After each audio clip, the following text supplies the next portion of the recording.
वासुदेवाय।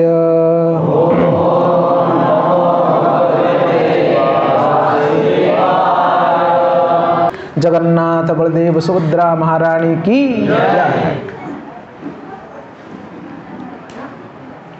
तो भगवान जगन्नाथ जी का यह जो स्वरूप है, हम लोगों ने कल सुना, द्वापर युग में कृष्ण बलराम और उन दोनों की बहन सुभद्रा मैया अपने भाई के ही बातों को, कृष्ण अपने ही स्वयं के बातों को, बलराम कृष्ण के बातों को सुनते सुनते विशेष रूप से ब्रज के विरह में और कृष्ण की अद्भुत लीलाओं को श्रवण करके वो तीनों वो सात्विक विकारों से भी ऊपर अधिरूढ़ भाव और महाभाव को वो धारण करते हैं। और ये महाभाव धारण करने के वजह से स्वयं भगवान के आँख जो है वो विस्तारित हो जाते हैं, होठ विस्तारित हो जाते हैं, हाथ और पैर जो है वो कछुए के जैसे भगवान के शरीर के अंदर जो है वो चले जाते हैं। इस प्रकार का स्वयं भगवान का महाभाव प्रकाश या श्रीमती राधा रानी की विरह का जो भाव है महाभाव, उस महाभाव प्रकाश का जो स्तर है, जो रूप है, वही है जगन्नाथ बलदेव और सुभद्रा महारानी। तो ये रूप को उन्होंने भगवान ने द्वापर युग में धारण किए थे, परंतु उस समय पर जब भी नारद मुनि ने उन्हें प्रार्थना की कि प्रभु इसी रूप का दर्शन हम करना चाहते हैं और पूरे संसार वासियों को इस रूप का दर्शन दीजिए, तब भगवान ने उन्हें क्या उत्तर दिया था कि हे नारद, कलयुग में ब्रह्मा जी के 50 साल जब भी पूरा हो जाता है, उसके बाद में इस जगन्नाथ जी के रूप में प्रकट होऊंगा। उस समय मेरा भाई बलराम और सुभद्रा साथ में रहेंगे और हम लोग जगन्नाथ बलराम और सुभद्रा के रूप में हम दर्शन देंगे।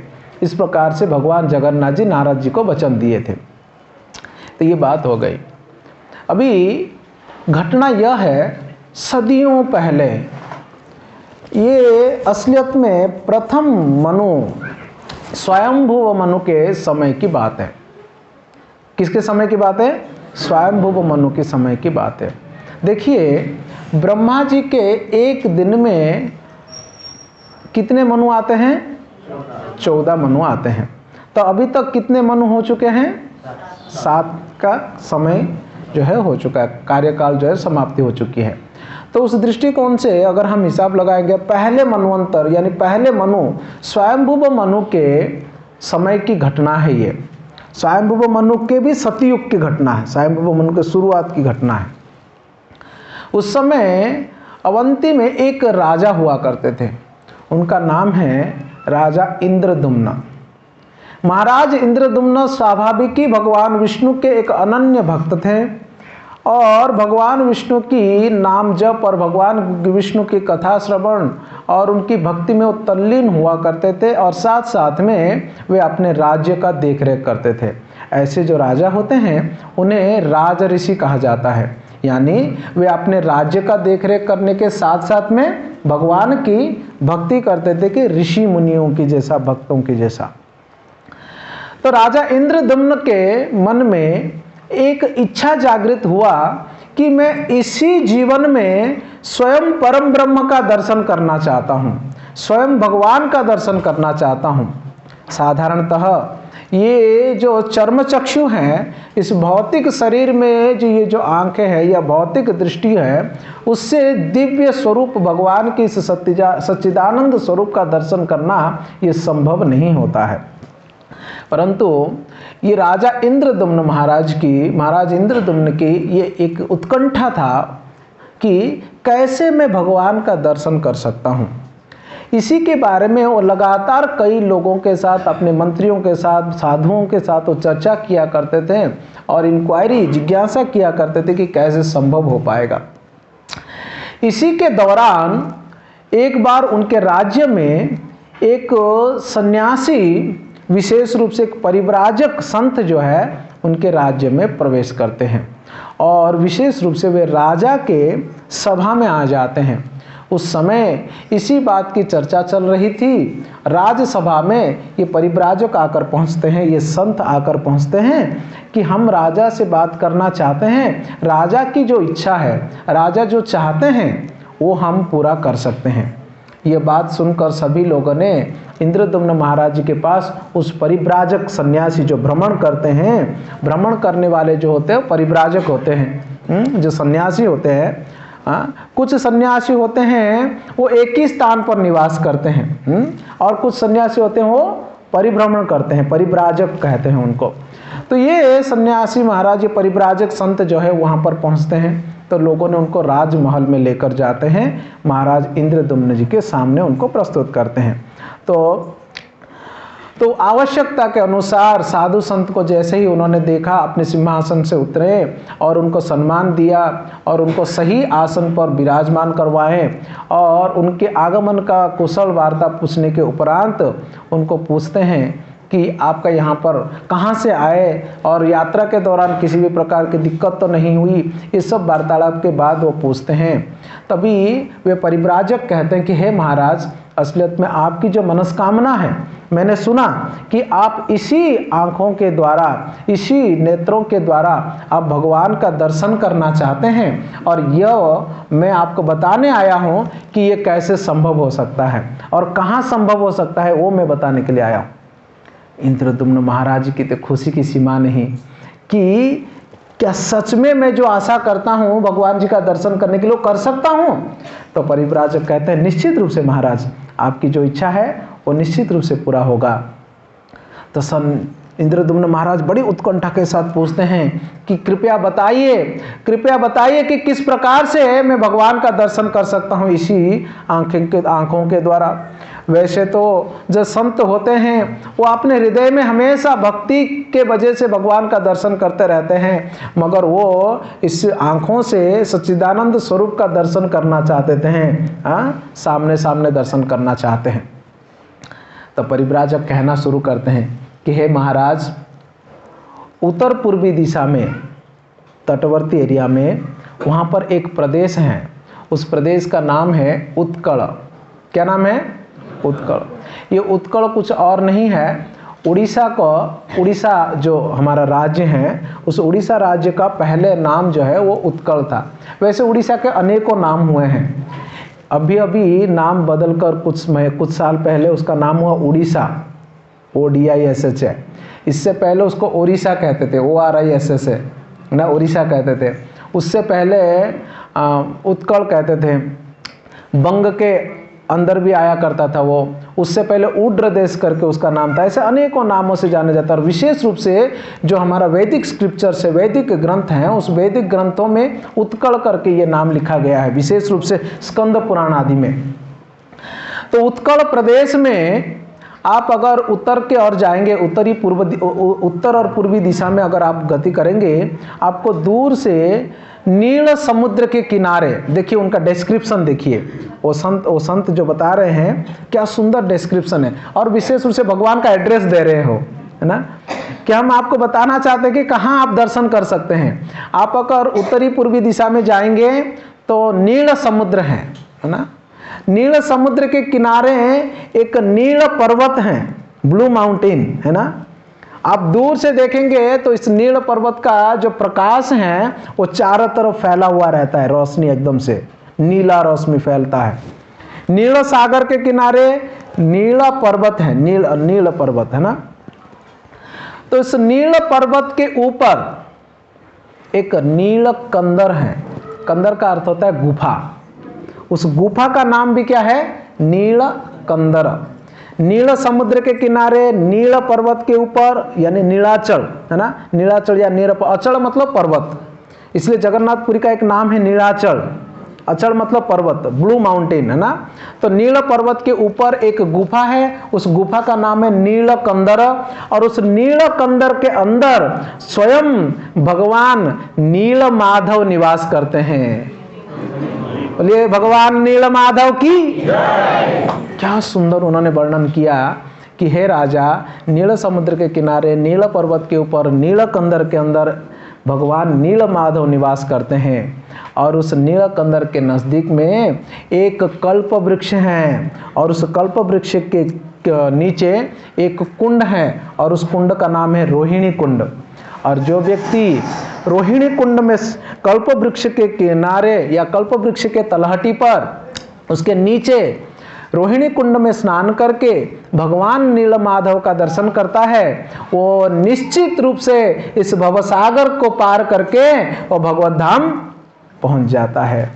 तो इस बात को सुनकर बहुत प्रसन्न हो जाते हैं महाराज इंद्रद्युम्न। फिर अब आगे कहते हैं, महाराज आपको क्या बताऊं, नीलमाधव का दर्शन, आप केवल रोहिणी कुंड में स्नान करने मात्र से ही आपका उद्धार जो है हो जाएगा और आप जो है भगवत प्राप्ति करने के लिए योग्य बन जाते हैं। इन बातों को सुन के राजा इंद्रद्युम्न कृत्य हो गए। कई बार उनको धन्यवाद दे रहे हैं, कई बार उनकी प्रशंसा कर रहे हैं, उनको प्रणाम कर रहे हैं और कहते हैं कि यही होता है संतों की कृपा।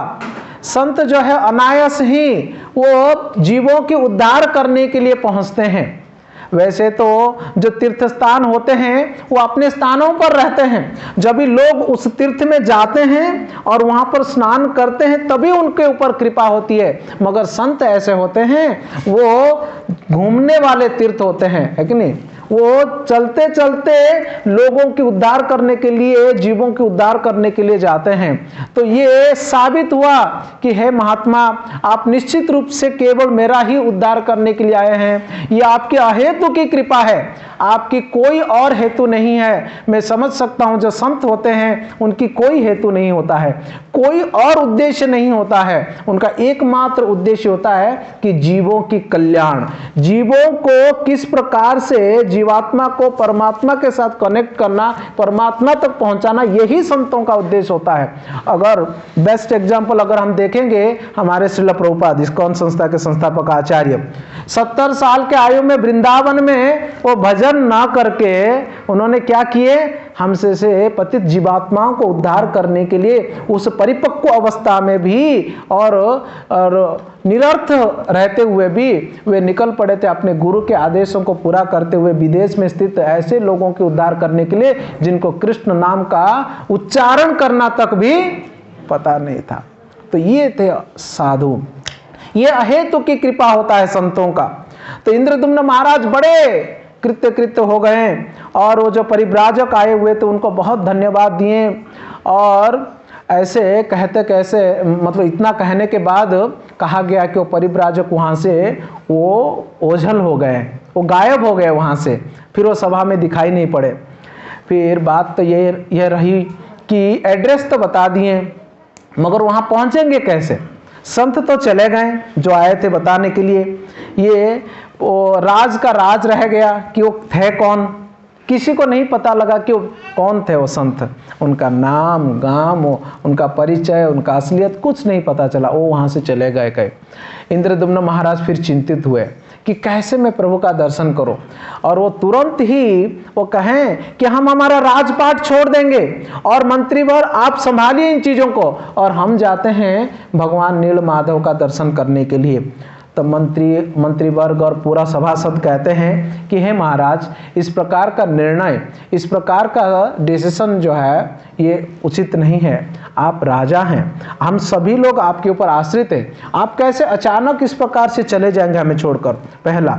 दूसरा बात यह है महाराज कि आप राजा हैं, वो जगह सही है कि नहीं, ये व्यक्ति कोई माया भी है क्या, वो सत्य कह रहा है कि नहीं, जब तक हम सर्च नहीं कर लेते हैं, जब तक हमको सच्चाई पता नहीं चल जाता है, हम आपको कैसे जाने देंगे? आप हमारे महाराज हैं।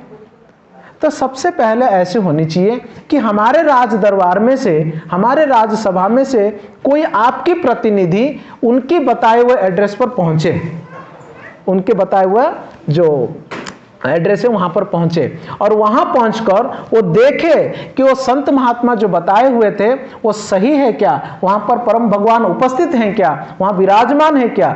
जब वो आकर हमें रिटर्न रिपोर्ट देते हैं तभी जाकर हम आपको जाने के लिए जो है निवेदन कर सकते हैं। इस बात को सुनकर राजा भी गंभीरता से सोचने लगे।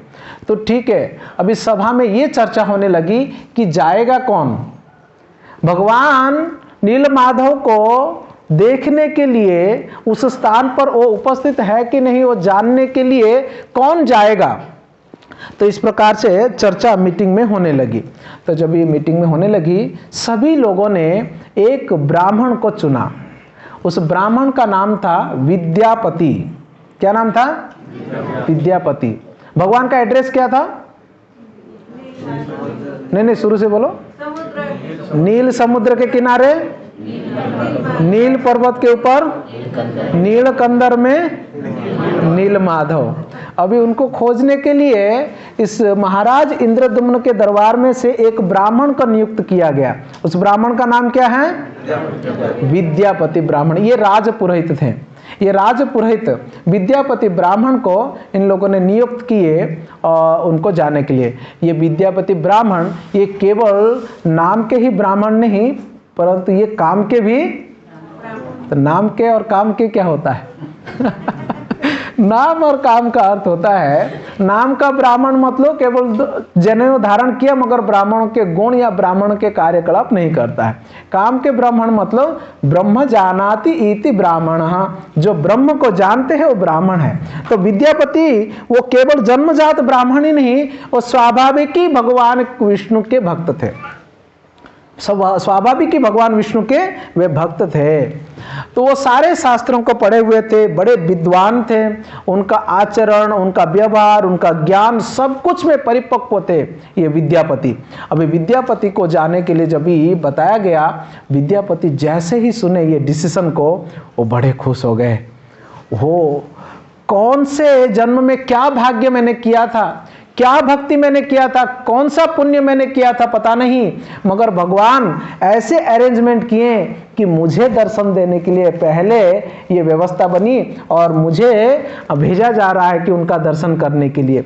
तो उसके उनका जो आनंद की सीमा नहीं रहा। उनका आनंद का सीमा उसी प्रकार से तुलना कर सकते हैं जब भी कंस ने अक्रूर जी को भगवान जी को लाने के लिए जब भी कहा था, उस समय अक्रूर जी की जब भी आनंद की वर्णना की जाती है, उसी प्रकार ये विद्यापति का आनंद की सीमा नहीं रहा कि मैं जाऊंगा प्रभु का दर्शन करने के लिए। ठीक ये विद्यापति का जाने की जो सीन है, ये जाने की जो वर्णन मैंने पढ़ रहा था और भागवत में अक्रूर जी का जाने का वर्णन के साथ समान मेल खाता है। उसी प्रकार से हड़बड़ा रहे थे, उसी प्रकार से भाव विभोर थे, उसी प्रकार से तन्मयता से भगवान की चरण कमलों का याद कर रहे थे। उनके स्वरूप जो शास्त्रों में वर्णन किया गया है, उस स्वरूप का वो मतलब स्मरण करने थे विद्यापति के लिए बहुत सुंदर सा एक रथ का आयोजन किया गया और उस रथ में एक सारथी के साथ उनके सारे साज सामग्री, उनके सभी कुछ आवश्यक पदार्थों को उसमें रखा गया और विद्यापति उस रथ में आरूढ़ होकर वो निकल पड़े भगवान नील माधव का दर्शन करने के लिए और उनका एड्रेस ढूंढकर निकालने के लिए, जो साधु ने राजा इंद्रद्युम्न के दरबार पर बताए हुए थे। तभी विद्यापति जा रहे हैं कहाँ? भगवान नील माधव का दर्शन करने के लिए।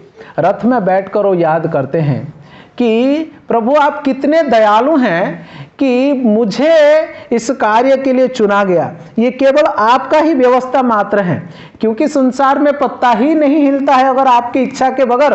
तो फिर मैं कैसे चुन सकता हूं इस कार्य के लिए? मैं तो सोचा भी नहीं था कि ऐसा कोई मौका आएगा और आप मुझे दर्शन देंगे करके। तो विद्यापति ऐसे सोचकर रास्ते भर जो है वो भगवान का स्मरण कर रहा है, भगवान का नाम जप कर रहा है, भगवान का कीर्तन करते हुए वो रथ में बैठकर वो जा रहा है। तो इस प्रकार से चलते चलते चलते चलते वो रथ जाकर पहुंचता है वो उत्तरी पूर्वी दिशा में, जो उत्कल प्रदेश करके कहते हैं, और वो उत्कल प्रदेश के और जाते जाते उत्कल प्रदेश में पहुंचते हैं। उत्कल प्रदेश में पहुंचकर वहाँ पर पूछताछ करते हैं और वो और तटवर्ती एरिया में पूर्वी दिशा में और गति करते हैं। और पूर्वी दिशा में जाते जाते उनको संध्या होने आई थी। जब भी संध्या होने आई, सचमुच दूर से जो है ना एक ब्लू कलर का, एक नीला कलर का जो है ना रोशनी जो है वो चारों तरफ से फैलता हुआ उनको प्रतीत होने लगा और उस दिशा में वो जाने लगे। और गए गए उस पर्वत के नीचे तलहटी पर वो पहुंचते हैं, पर्वत के तलहटी पर पहुंचते हैं। समुद्र का किनारा था, वैसे समुद्र और इस पर्वत के तलहटी पर जब भी पहुंचते हैं, अरे यार तू ज़्यादा फोटो खींचोगे काला पड़ जाऊंगा। अरे ऐसे ही काला पड़ गया मैं। मेरी अम्मा बोला करती है ज़्यादा फोटो खींचेगा तो काला हो जाएगा बेटा, इसलिए मैं ज़्यादा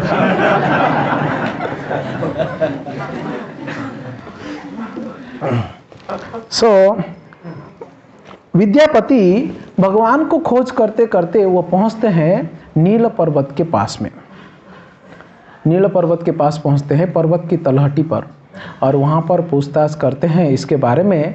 तो सभी किसी को मालूम नहीं था नील माधव के बारे में असलियत में, क्योंकि नील माधव का पूजा जो ना सीक्रेटली किया जाता, मतलब बड़े सीक्रेट, मतलब हिंदी में क्या होता है, गुह्य तरीके से किया जा रहा था, गोपनीय तरीके से किया जा रहा था। ओपनली सभी लोगों को मालूम नहीं था ये बात, मगर अंदाजा था कि ऐसे कोई प्रभु है और उनकी उपासना हो रही है। सभी लोगों ने उनको एक गांव के और इशारा किए, और वो खोज खोज कर उस गांव में पहुंचते हैं। असलियत में वो गांव एक आदिवासियों का है, जंगल में जंगली जो लोग होते हैं, आदिवासी होते हैं, उन आदिवासियों का गांव है।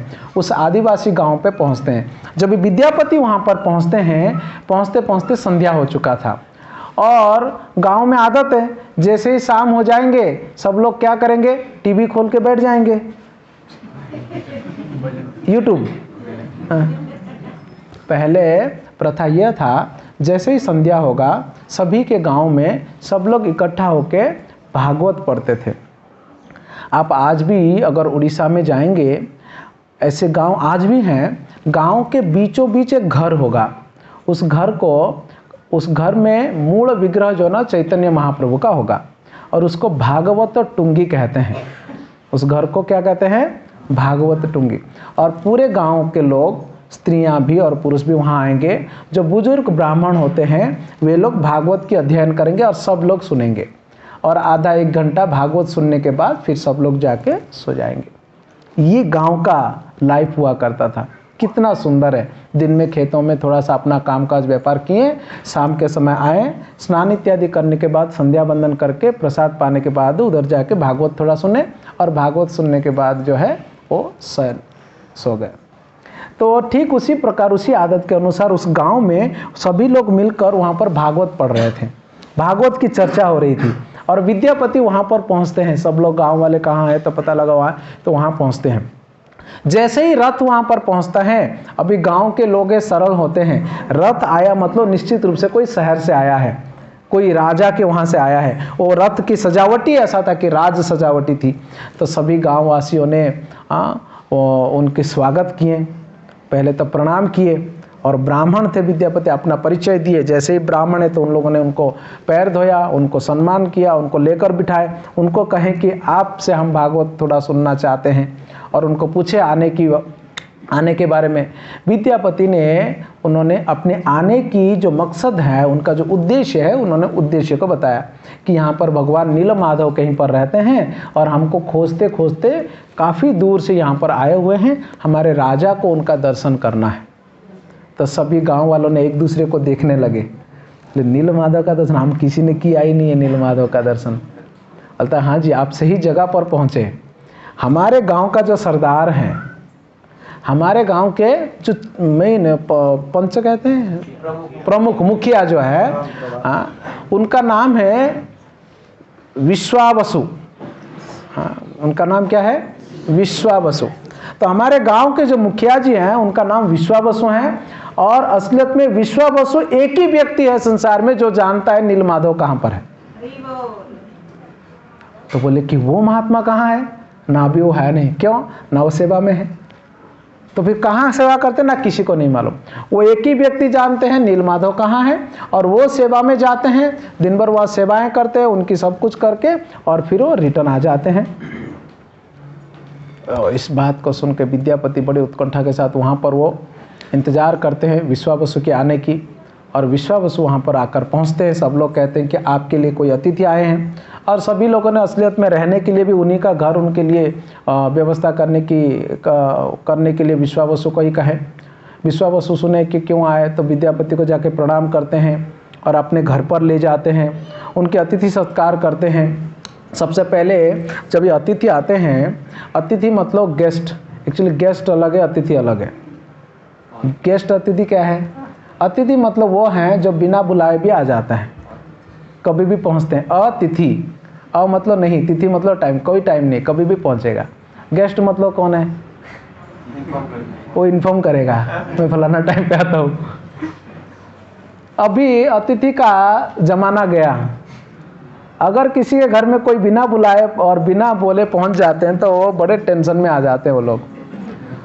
अभी विशेष रूप से अगर जो अत्याधुनिक शहर होते हैं वहाँ पर तो कहना ही क्या है।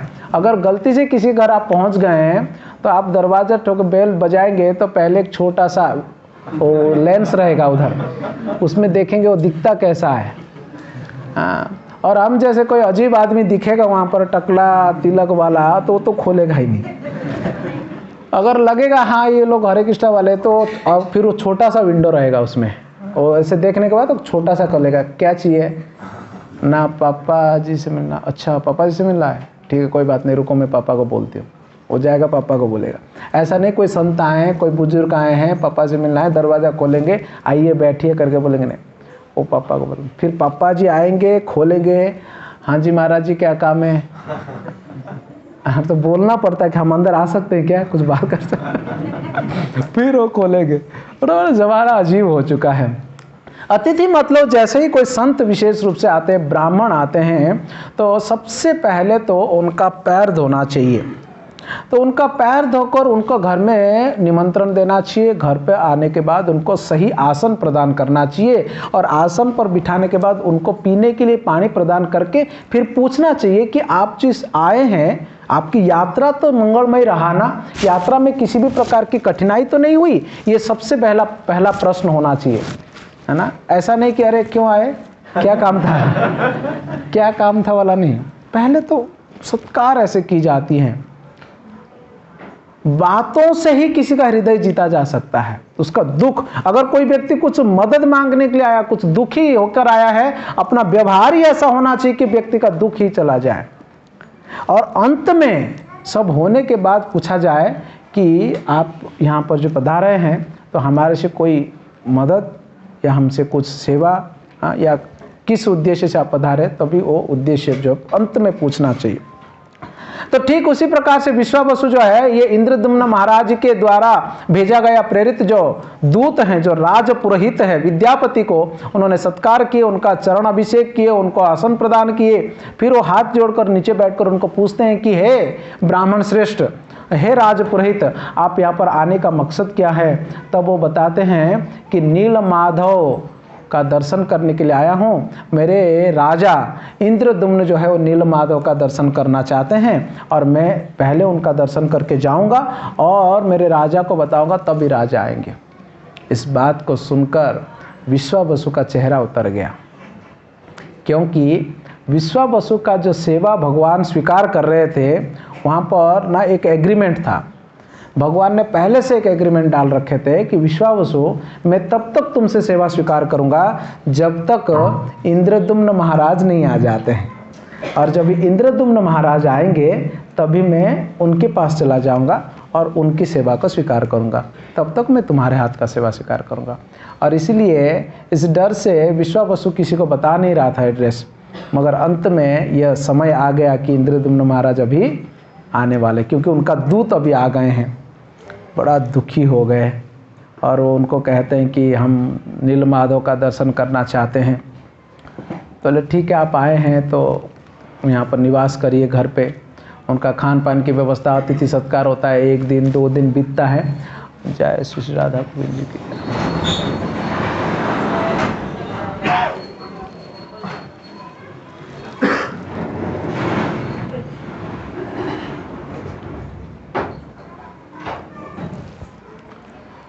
तो अतिथि सत्कार करने के बाद 1 दिन 2 दिन 3 दिन बीतता है। वो बताता नहीं है उनको कहाँ है, और ना ही ले जाता है।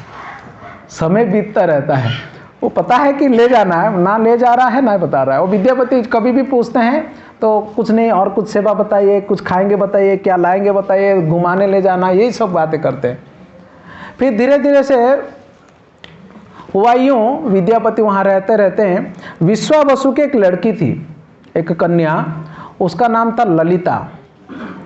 तो विश्वावसु और ये ललिता के बीच में संबंध उत्पन्न हुआ, और फिर विश्वावसु को भी पता लगा, और विश्वावसु ने ये ब्राह्मण श्रेष्ठ को निवेदन किए। तो ब्राह्मण ने विश्वावसु के लड़की ललिता के साथ विवाह किए।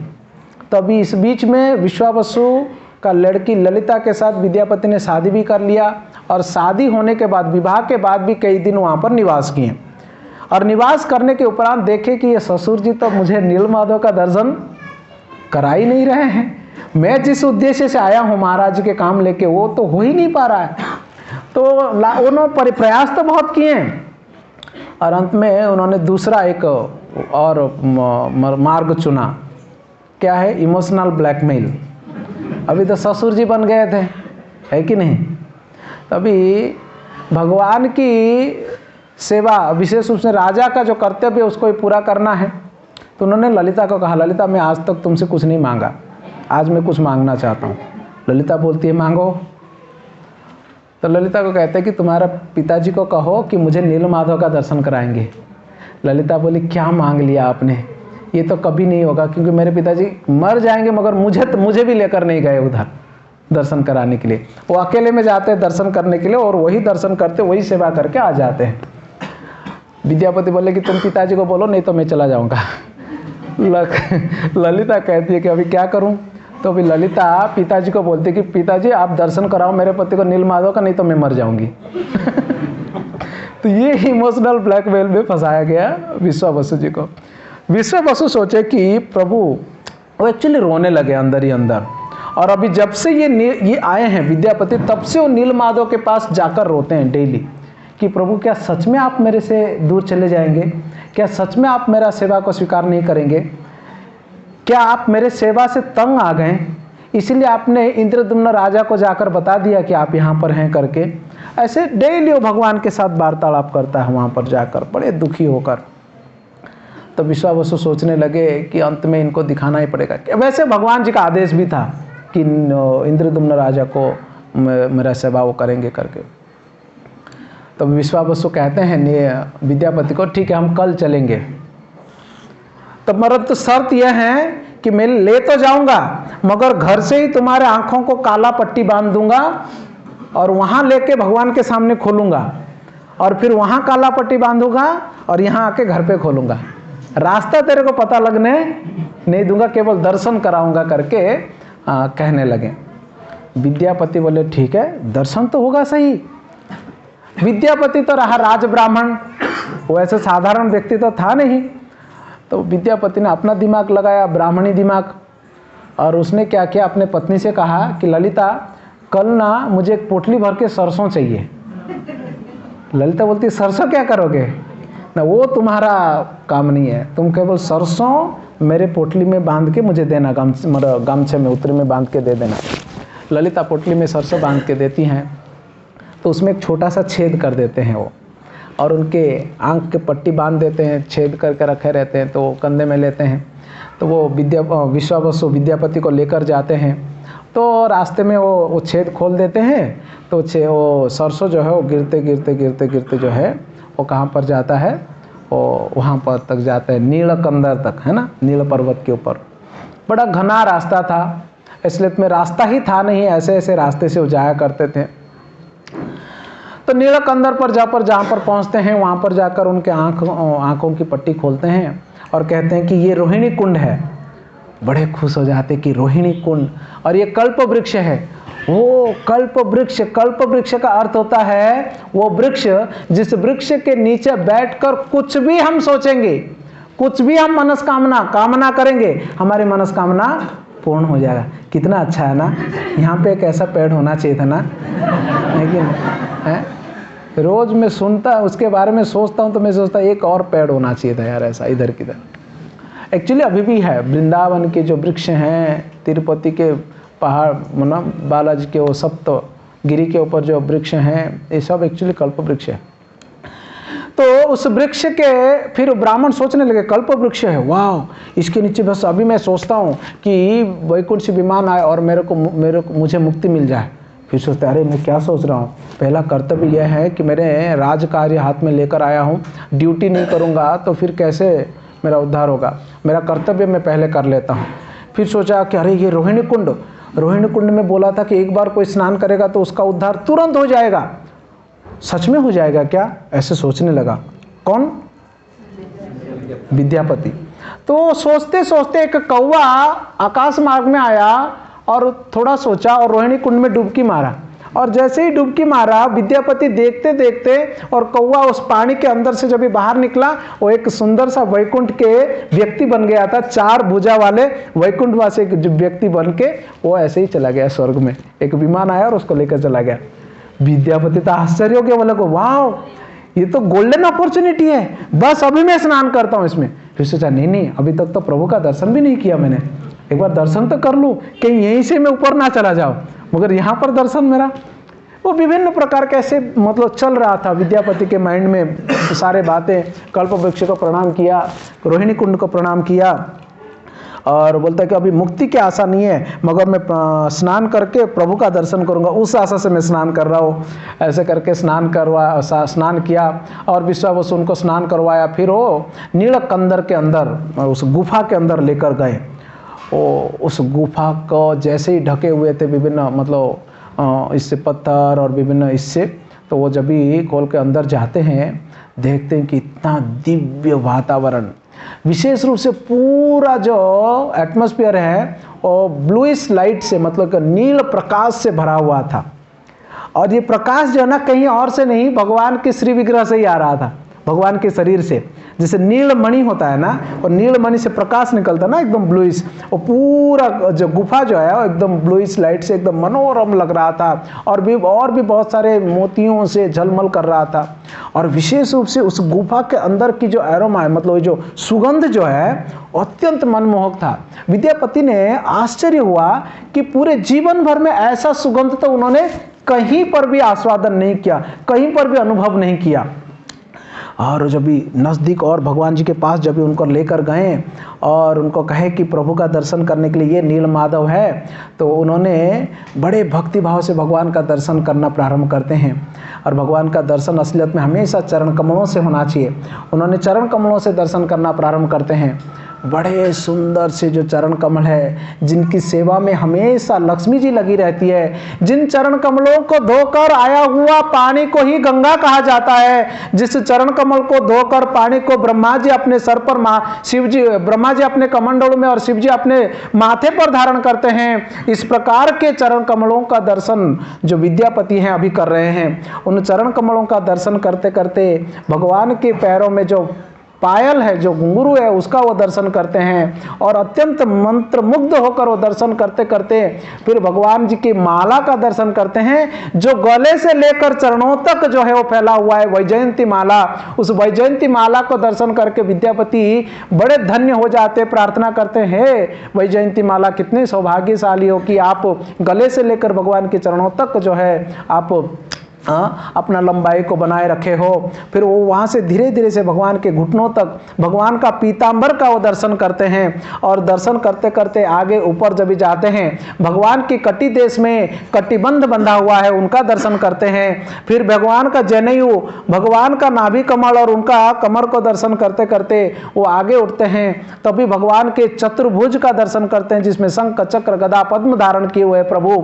फिर वो वक्षस्थल का दर्शन करते हैं, जहां पर कौस्तुभ मणि लटक रहा है, जो भगवान को शोभा को बढ़ाता है। और साथ साथ में श्रीवत्स है, उस श्रीवत्स चिन्ह को और उस कौस्तुभ मणि को भगवान का दर्शन करके और वो धीरे धीरे से अपने नजर को ऊपर उठाते हैं और उस शंख चक्र गदा पद्म को भी प्रार्थना करते हुए, नजर उठाते हुए भगवान के उस त्रिरेखा युक्त कंठ का दर्शन करते हैं। उस कंठ का दर्शन करते करते अंत में वो पहुंचते हैं भगवान का सुंदर सा मुस्कान तक पहुंचते हैं। वो मुस्कान जो संपूर्ण ब्रह्मांड को भी मोहित करने वाले, उस सुंदर मुस्कान का, दिव्य मुस्कान का दर्शन करते हुए विद्यापति और ऊपर भगवान की सुंदर तीक्ष्ण नासिका का दर्शन करके भगवान के वो कमल लोचन को, उस पद्म लोचन का दर्शन करते हैं, जो संसार में सबसे मंत्र मुग्धकारी वस्तु है।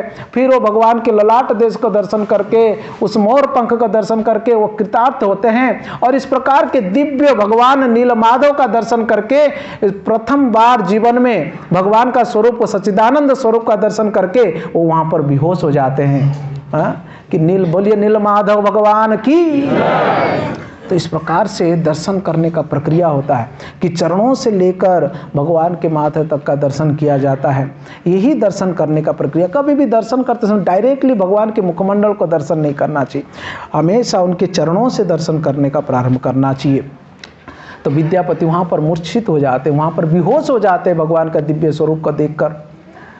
तभी विश्वावसु जो है ना जल लाते हैं और जल लाकर वो विद्यापति के ऊपर छिड़कते हैं। तो तभी विद्यापति क्या करते हैं, वो अपने बाह्य चेतना में आते हैं और बाह्य चेतना में आकर वो विभिन्न प्रार्थनाओं के द्वारा यम ब्रह्मा वरुणेन्द्र रुद्र मरुतस् स्तुन्वन्ति दिव्ये स्तवेर, विभिन्न प्रकार की प्रार्थनाओं के द्वारा, दिव्य स्तवों के द्वारा उन्होंने भगवान को प्रार्थना करते हैं।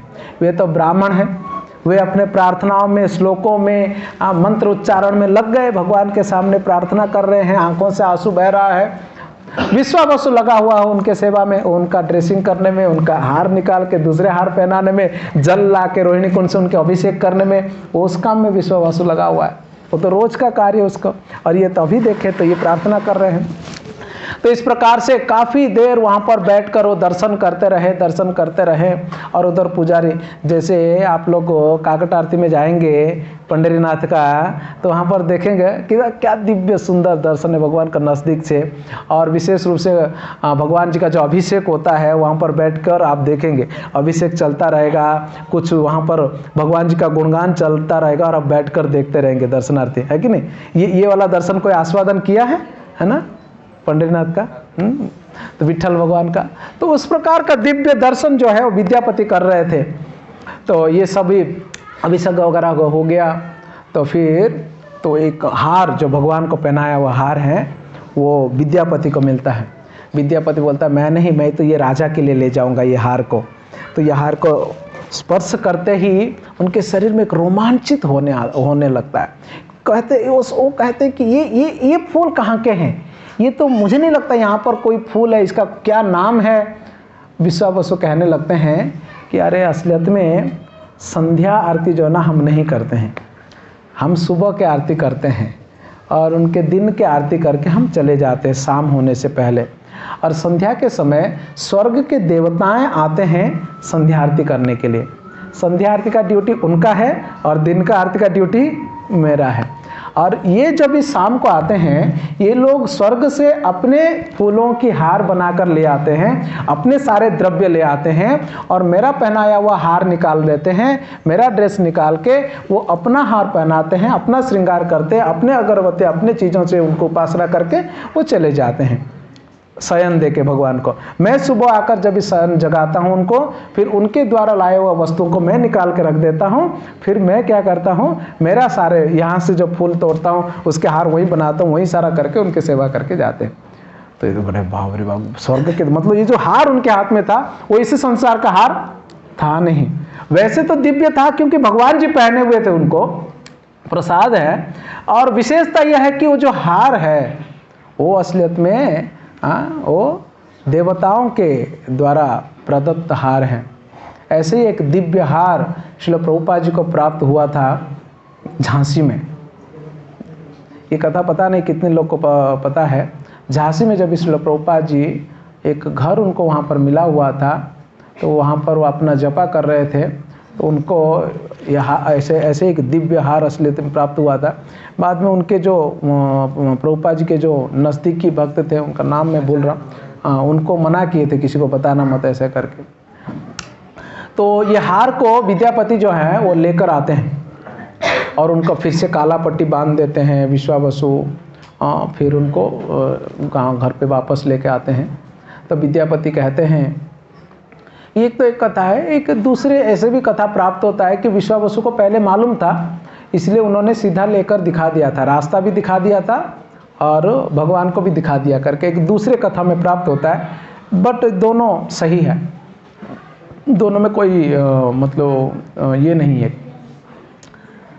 तो विद्यापति दूसरे दिन एक दो दिन में क्या हुआ, बारिश हुई। बारिश होने के वजह से वो सरसों जो है वो तुरंत उग जाते हैं ना, सरसों जो है ना तुरंत उग जाते हैं, वो सब सरसों उग गए। तो विद्यापति जाके पूरा रास्ता चेक करके आ गया कि रास्ता क्या, पूरा डायग्राम बना के आ गया।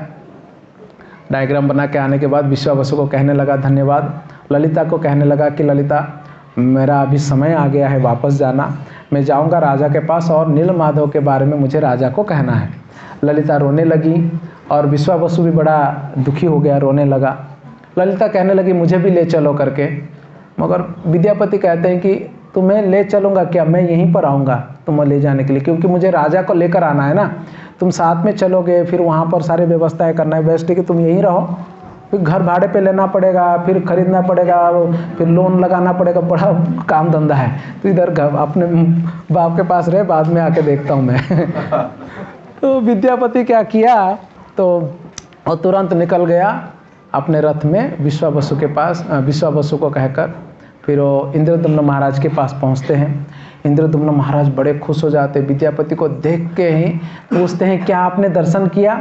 और विद्यापति के चेहरे में वो प्रसन्नता को देखकर ही राजा समझ जाते हैं कि भगवान का दर्शन हो चुका है। राजा आकर एकदम विद्यापति को आलिंगन करते हैं। सब लोग आश्चर्य होकर देखते हैं राज दरबार में। और विद्यापति जो है वो लिया हुआ प्रसादी हार भगवान का वो राजा के गले में पहनाते हैं। राजा उस हार को सूंघ कर और उसको पकड़ इतना रोता है और वो मतलब भगवान के दर्शन करने के लिए बड़े मतलब ये हो जाता है, व्यस्त हो जाता है। और कहता है, राजा फिर से अनाउंस करता है कि बस अभी कंफर्म हो गया कि प्रभु कहाँ है, और अभी मैं राज्य में नहीं रहूँगा और मुझे राज्य से कोई लेना देना नहीं है, बस मैं अभी चला प्रभु का दर्शन करने के लिए। फिर से सब छोड़कर बोलता है मैं जाता हूँ। सब लोग बोलते हैं कि प्रभु कुछ तो व्यवस्था करो, आप महाराज हैं। तो फिर बैठ के बड़ा सभा होता है, कैसे क्या करना है। राजा को दर्शन के लिए जाना है, सब लोग पूछे कि कितना दिन दर्शन करके रिटर्न आना है। जय श्री श्री राधा गोविंद जी की, श्री श्री जगन्नाथ बलदेव सुभद्रा।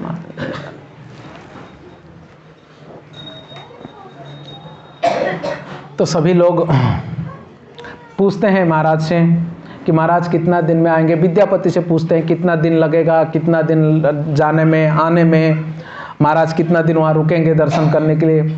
महाराज कहते हैं कि मैं जाके दर्शन करके रिटर्न नहीं आना है मुझे, मैं यहाँ आके क्या करूँगा। अगर प्रभु वहाँ पर हैं तो मैं यहाँ पर क्या करूँगा, मैं वहीं रहूँगा और उनकी सेवा करूँगा, मुझे रिटर्न नहीं आना। और मुझे ये राज्य या ये पदवी, ये सारे भोग विलास, ये कुछ नहीं चाहिए मुझे, बस मैं चला।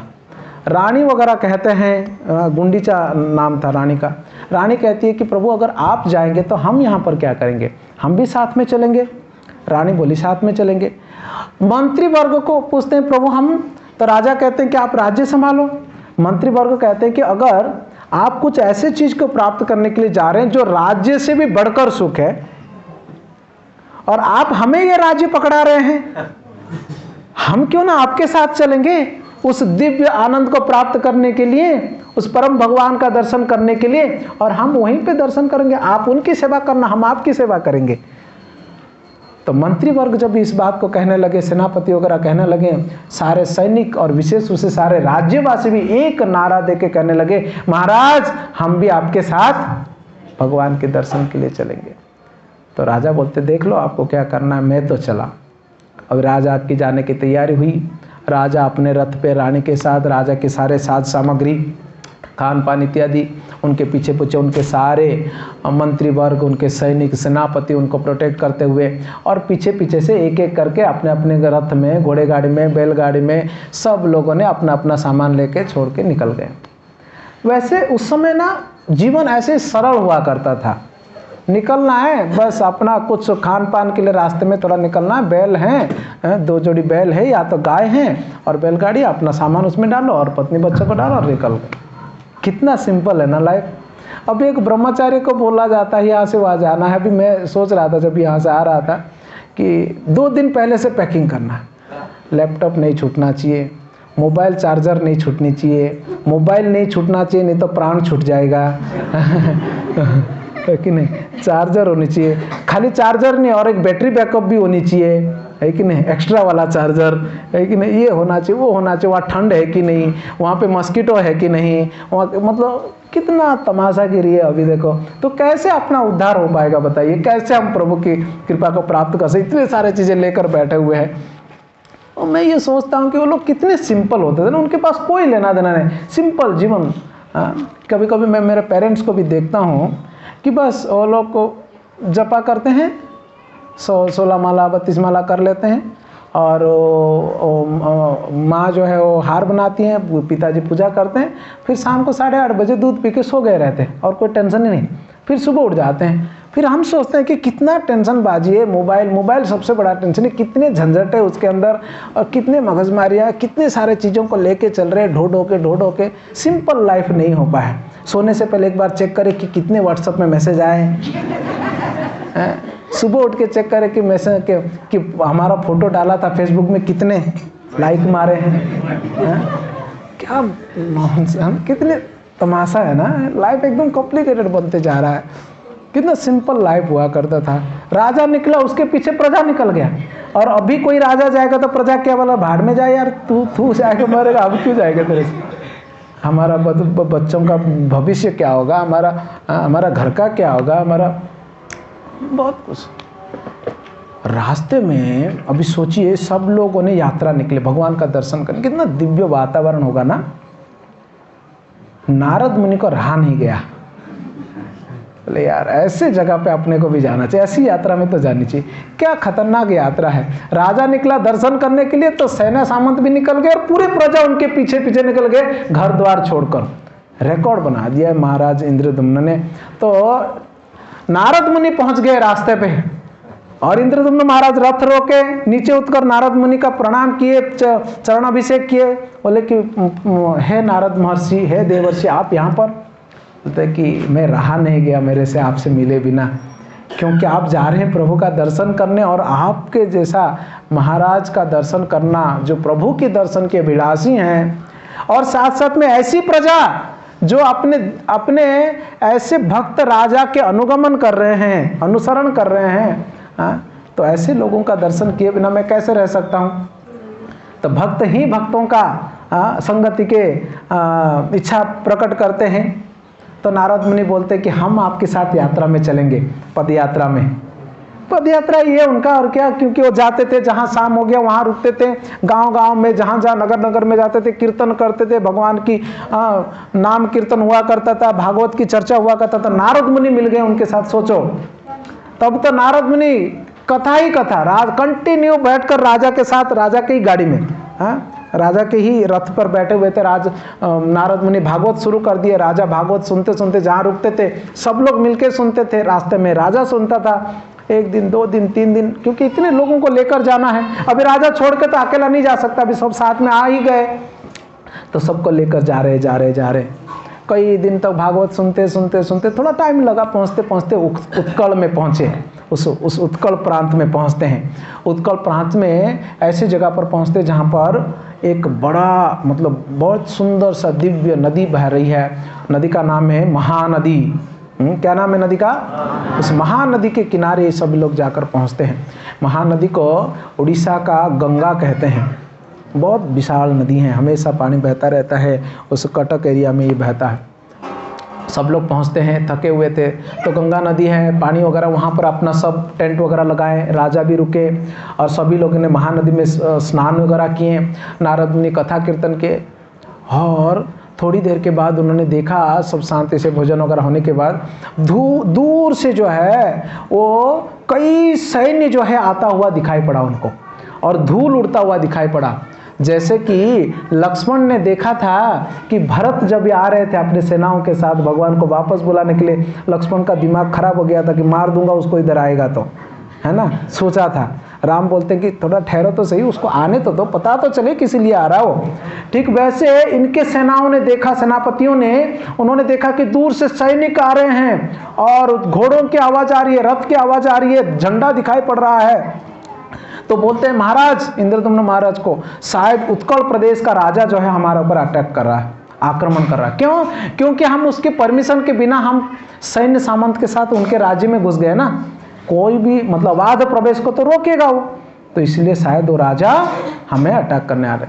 तो इंद्रदुम्न महाराज बोलते हैं, भक्त है ना, तो उनके विचार ही ऐसा है, अरे उनको आने तो दीजिए, हम तो उस उद्देश्य से आए नहीं। अगर हमें अटैक करने के लिए आ भी रहे तो हम उनको बताएंगे कि हमारा उद्देश्य कुछ और है। नारद मुनि भी कहते हैं कि उन्हें आने दो। तो वो लोग रुके और उनके सैन्य आए, तो कुछ दूरी पे सैन्य रुके और राजा और कुछ मंत्री उतर कर आते हैं।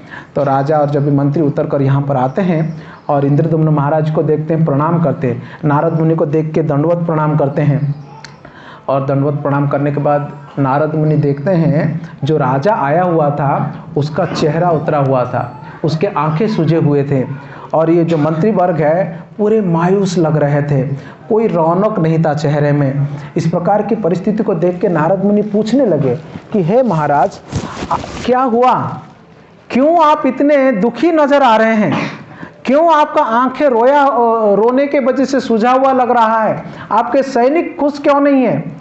महाराज इंद्रदुम्न पूछते हैं क्या कोई पड़ोसी शत्रु आपके ऊपर आक्रमण किया है क्या। ना बोलते नहीं।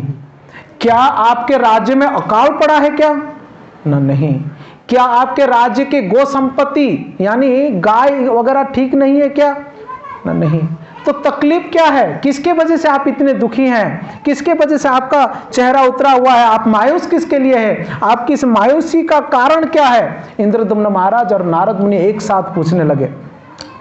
तो पूछने के वजह से रोने लग गए। वो जो उड़ीसा के राजा है रोने लगे, मंत्री वगैरह रोने लगे और रोते रोते कहने लगे कि हे महाराज हम आपको क्या बताएं, आप जिस आशा से इतना दूर सफ़र करके आए हुए भगवान नील माधव का दर्शन करने के लिए, वो नील माधव अभी नहीं रहे, वो अंतर ध्यान हो गए, वो यहाँ से ओझल हो गए, गायब हो गए करके ये जैसे ही सुने ये तो असहनीय परिस्थिति हो गया इंद्रदुम्न महाराज को।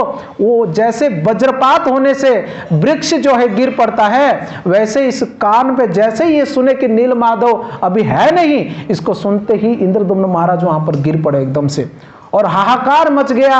सभी ये मालव से आए हुए प्रजागण हैं, इंद्रदुम्न महाराज के सैन्य सामंत प्रजा रोने लगे मानो कि कोई एक महान व्यक्ति का निधन हो गया हो और हमारे प्रिय व्यक्ति कोई निधन हो गया, मर गया हो। जैसे लोग रोने लगे, विलाप करने लगे कि नीलमाधव का शोक जो है वो छा गया पूरे लोगों में। उड़ीसा के राजा यहाँ पर इंद्रदुम्न महाराज बेहोश हो चुके थे, केवल नारद मुनि भी दुखी होकर इनकी परिस्थितियों को देख रहे थे और सभी लोग एकदम से एक अद्भुत सा वातावरण बन गया, एक मातम सा मच गया चारों तरफ कि प्रभु अभी नहीं मिलेंगे हमको करके। इंद्रदुम्न महाराज को कैसे करके उनको जगाया गया, अपने होश को धैर्य रखने के लिए नारद मुनि कहते हैं। तो इंद्रदुम्न महाराज कहते हैं कि क्या धैर्य रखूं नारद जी, क्या धैर्य रखूं, मैं जिस कार्य के लिए मेरा संपूर्ण जीवन इंतजार किया, जिनके दर्शन करने के लिए एकमात्र जीवन का लक्ष्य था, अगर वही मुझे दर्शन नहीं देंगे तो इस जीवन रख के, इस प्राण रख के कोई फायदा नहीं है करके वो सीधा महानदी के अंदर जाने लगे कि मैं अभी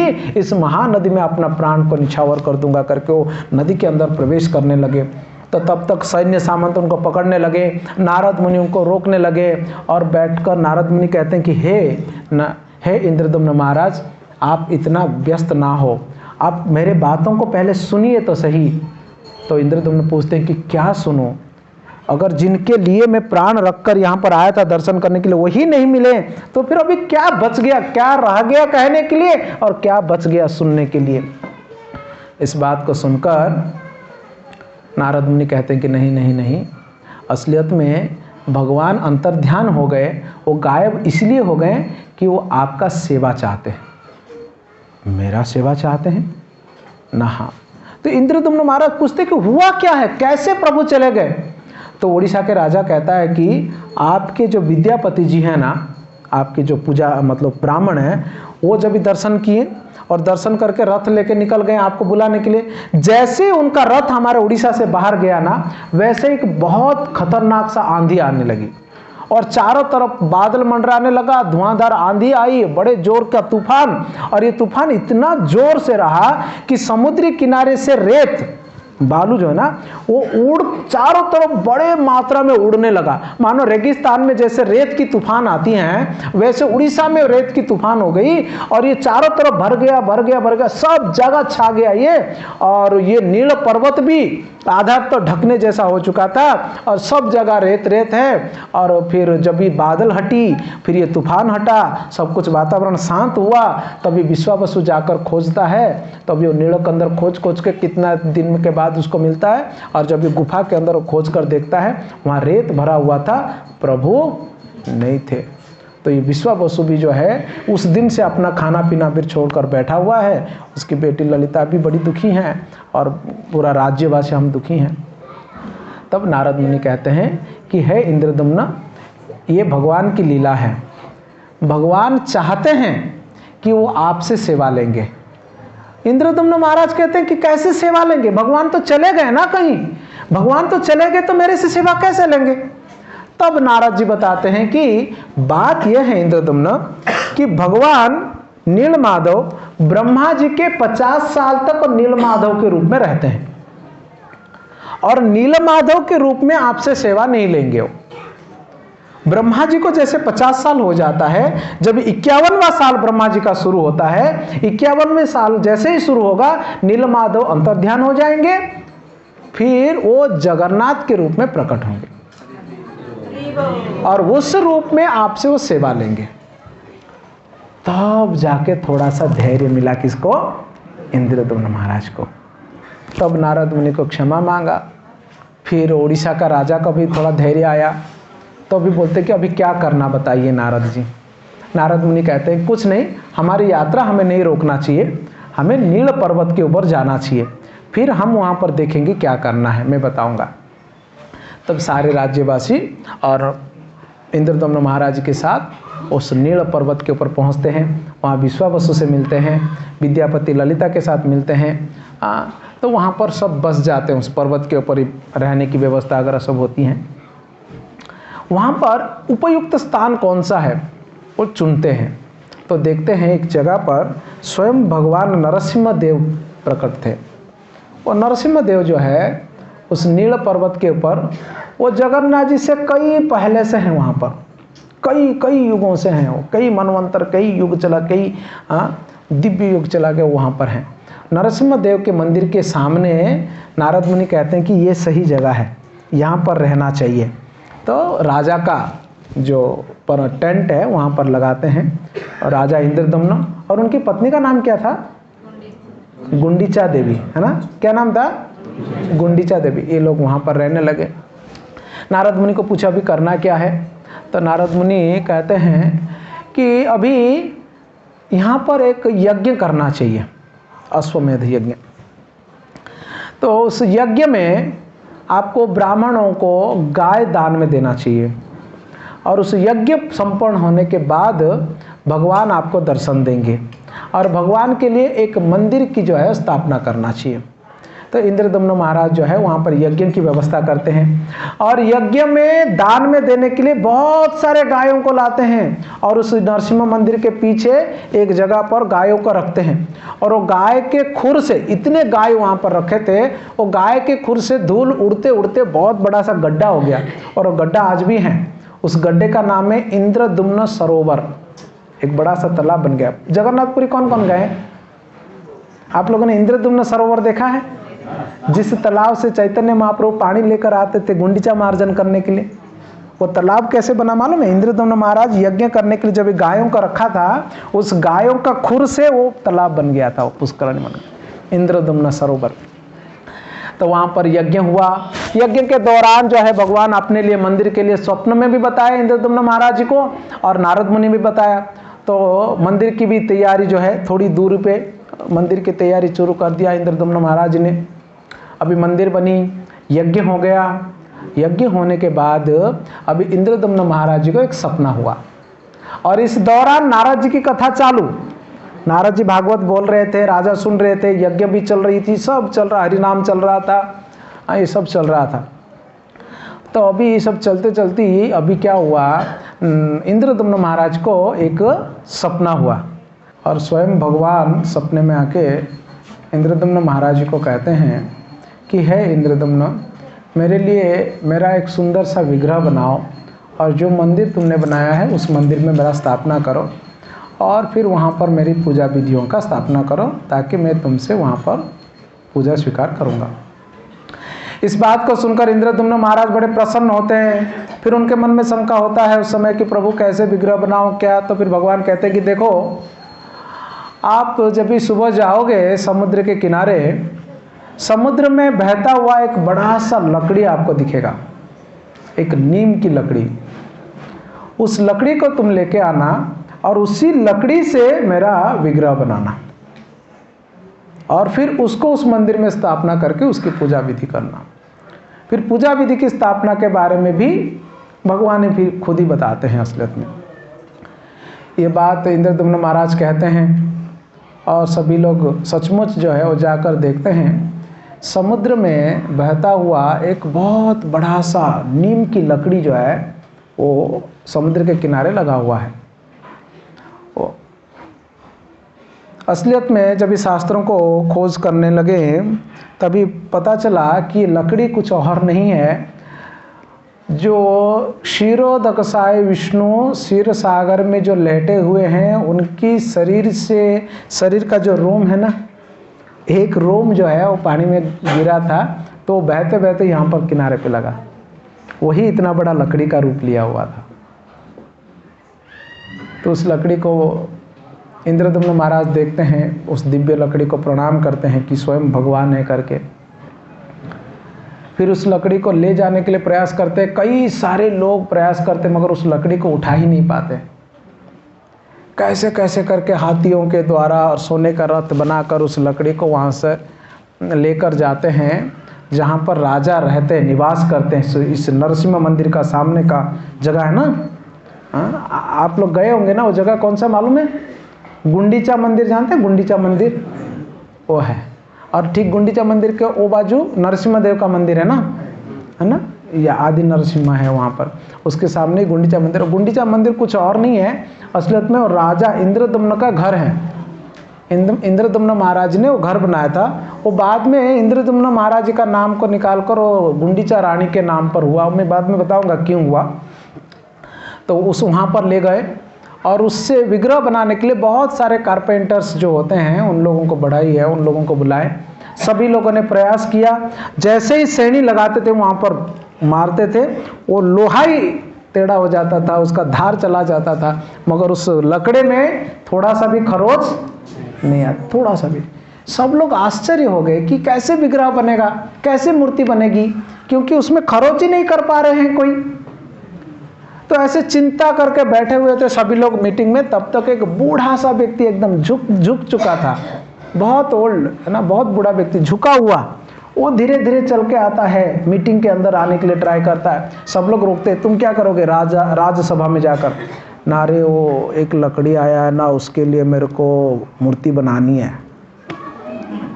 तो सब लोग हंसते हैं, ले भाई बड़े बड़े रथी फेल हो गए और अभी ये आया बनाने के लिए साहब। तो कुछ नहीं बोलते, राजा से मिला दो, बस बात करा दो। किसी ने जाकर इन्फॉर्म किया कि कोई एक बूढ़ा व्यक्ति एकदम से आया हुआ है, 70-80 साल का बूढ़ा लग रहा है, और वो बोल रहा है कि मैं बनाऊंगा। राजा को आश्चर्य होता है।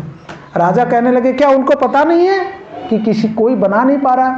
नहीं, ये सब बोलने के बाद भी वो कहता है कि मैं बना दूंगा। तो राजा तुरंत आते हैं खुद मिलने के लिए और उनको बोलते हैं कि हाँ बाबा। तो वो बोलते हैं कि हम बना लेंगे महाराज, आप चिंता मत करिए। राजा बड़ा खुश हो जाता है, तुम बना दीजिए ना, हमारे कुछ शर्त हैं। क्या शर्त हैं? ना इस लकड़ी के चारों तरफ जो है वो दीवार बनाओ, एक ही दरवाजा होगा बस, ऊंचा दीवार बनाओ, छत बनाओ, कोई भी देखना नहीं चाहिए, आवाज भी बाहर नहीं आना चाहिए, आवाज भी कोई नहीं सुनना चाहिए। उसके अंदर मैं काम करूंगा, मुझे 21 दिन की मोहलत चाहिए, 21 डेज। कोई भी 21 दिन तक जो ना दरवाजा नहीं खोलना चाहिए, मैं उसके अंदर काम करूंगा। विग्रह बनने के बाद 21 दिन के बाद दरवाजा खोलना, विग्रह रेडी रहेगा। तो इन शर्तों के साथ उन्होंने पूरा दीवार बनवाया, फिर दरवाजा बनवाया, उसके अंदर वो काम करना लगा। फिर महाराज बड़े बेसब्री से इंतजार कर रहे थे कि 1 दिन 2 दिन 3 दिन 4 दिन बीतते गई। लगभग 15 दिन हो चुका था। आवाज अंदर से आती थी। रानी को तो और मतलब उत्कंठा थी, कब बनेगा। डेली उधर चक्कर मारती थी, अंदर से आवाज आता था, लकड़ी को काटने का, घिसने का सब आवाज आता था। रानी बहुत डेली सुनती थी, रोज बोलती थी काम चल रहा है, काम चल रहा है।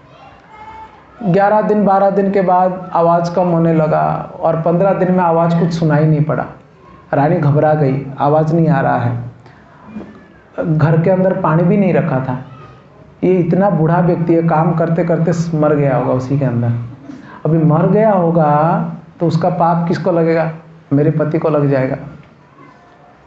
तो वो बड़े बेचैन होके और राजा को जाकर कहती कि महाराज वो बूढ़ा व्यक्ति अंदर मर गया होगा, खोल दो दरवाज़ा देखते हैं। महाराज बोलते नहीं नहीं, 21 दिन तक नहीं खोलने के लिए बोला है कि खोल दोगे कुछ और हो जाएगा। बोलते कि नहीं नहीं, क्या होगा, अगर नहीं खोलेंगे तो बूढ़ा व्यक्ति का मर जाएगा तो उसका पाप हमें लग जाएगी, आप दरवाज़ा खोल दीजिए। राजा मना करते समझाते, मगर रानी जिद करती है। अभी भाई होम मिनिस्टर की जिद के सामने कहाँ प्राइम मिनिस्टर की चलती है घर पे। तो पत्नी का जिद है, महाराज भी सोचने लगे कि कहीं सही तो नहीं बोल रही है, तो जाके दरवाज़ा खोल देते हैं।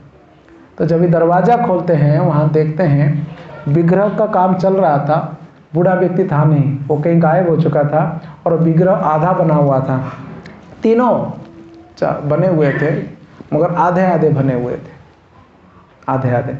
हाथ एकदम आधा, मुंह है उसका कोई नक्शा नहीं, पूरा ऐसा चपटा है, कुछ है नहीं उसमें शेप, आँखों के कानों के कोई शेप नहीं है, पूरा चपटा। शरीर है बट फिर नीचे का भाग नहीं है, आधा बना हुआ मूर्ति बना हुआ था, काम पूरा नहीं हुआ था।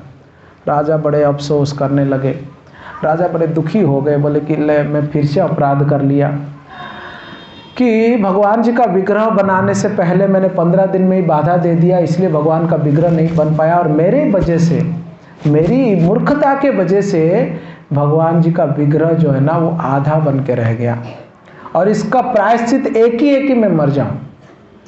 अभी वो उधर तो महानदी में उस टाइम पे कूद रहे थे, अभी महासागर में कूदने के लिए चले गए दौड़ के कि मैं मर जाऊंगा। सब लोग को पकड़े, नारद मुनि समझाए। वहाँ पर काकभुसुंडी आती है, काकभुसुंडी मालूम है ना, रामायण वाले वो सब, उनको सब कुछ मालूम रहता है, त्रिकाल दृष्टा काकभुसुंडी। काकभुसुंडी फिर बताता है कि नहीं नहीं आपने कोई गलती नहीं किया, भगवान जी का ही इच्छा है कि वो ऐसे ही रहना चाहते हैं। इंद्रदुम्न महाराज कहते भगवान ऐसे रहना चाहते हैं, आधा हाथ, मुंह नहीं, आंखें नहीं दिख रहा है, पैर नहीं है, ऐसे कैसे रहेंगे? नहीं नहीं भगवान का यही रूप है, भगवान का ये कैसा रूप है, इंद्रदुम्न समझ नहीं पाए। तब काकभुसुंडी वहाँ पर ये जो द्वारका का लीला मैंने कल बताया था ना, ये लीला पूरा राजा को सुनाया। तब राजा ने जब ये पूरी लीला को सुनी तब उन्हें पता लगा कि ओहो प्रभु ब्रजवासियों के और राधा रानी के विरह में इस प्रकार के भावावेश में ये रूप को धारण किए हैं और इसी महाभाव वाला जो रूप है, महावदान्याय वाला जो रूप है, इसी रूप से वो दर्शन देना चाहते हैं। इसलिए ये भगवान का ही प्लानिंग है, ये दैव इच्छा से ही मैं 15 दिन में खोल दिया था। ये काकभुसुंडी ने राजा को बताया। तो ये सुनने के बाद राजा जो है ना थोड़ा सा उनको अच्छा लगा, बोले कि फिर ऐसे कैसे उनकी उपासना करेंगे, सेवा करेंगे। तब भी भगवान को प्रार्थना करके जब निद्रा गए, भगवान ने स्वयं फिर से राजा को कहने लगे कि तुम जो 3 विग्रह हो ना, मैं ऐसे, हम तीनों भाई बहन ऐसे रहना चाहते हैं। हाँ, और उसमें से बताएं जो बीच वाली है मेरा बहन है सुभद्रा, और जो लेफ्ट साइड वाला मैं हूँ, सुभद्रा की राइट साइड वाला भाई है, और तुम तीनों का कलर करना। तो राजा बोलते कलर कैसे करूं? तो भगवान पूरा डिटेल में बोलते हैं कि कौन सा कलर कैसे करोगे। तो जगन्नाथ जी के जो विग्रह का जो रंग दिया गया है, कलर किया गया है, वो स्वयं भगवान का इंस्ट्रक्शन है इंद्रदुम्न महाराज जी को कि मेरा कलर रंग काला होना चाहिए, मेरे आंखें गोल होते हैं, कि मैं राधा भाव में मेरा आंखें विस्तारित हो चुके हैं, मेरा होंठ बहुत बड़े होते हैं, मेरे आंखों के चारों तरफ लाल कलर होता है, फिर वाइट कलर होता है, फिर बीच में फिर से ब्लैक होगा, फिर ये सारे बातें वर्णन करते, फिर बलराम जी का कलर कैसे होगा, सुभद्रा महारानी का कैसे येलोइश कलर होगी, सब कुछ बताते। तो इंद्रदुम्न महाराज पूरा जगन्नाथ जी का फिर कलर करवाते हैं। फिर अभी भगवान तैयार हो जाते, प्रणाम करते, नारद मुनि को कहते भी भगवान तो स्वयं प्रकटित हैं, उनकी प्राण प्रतिष्ठा करने की तो जरूरत नहीं है क्योंकि स्वयं प्रकट हुए हैं प्रभु।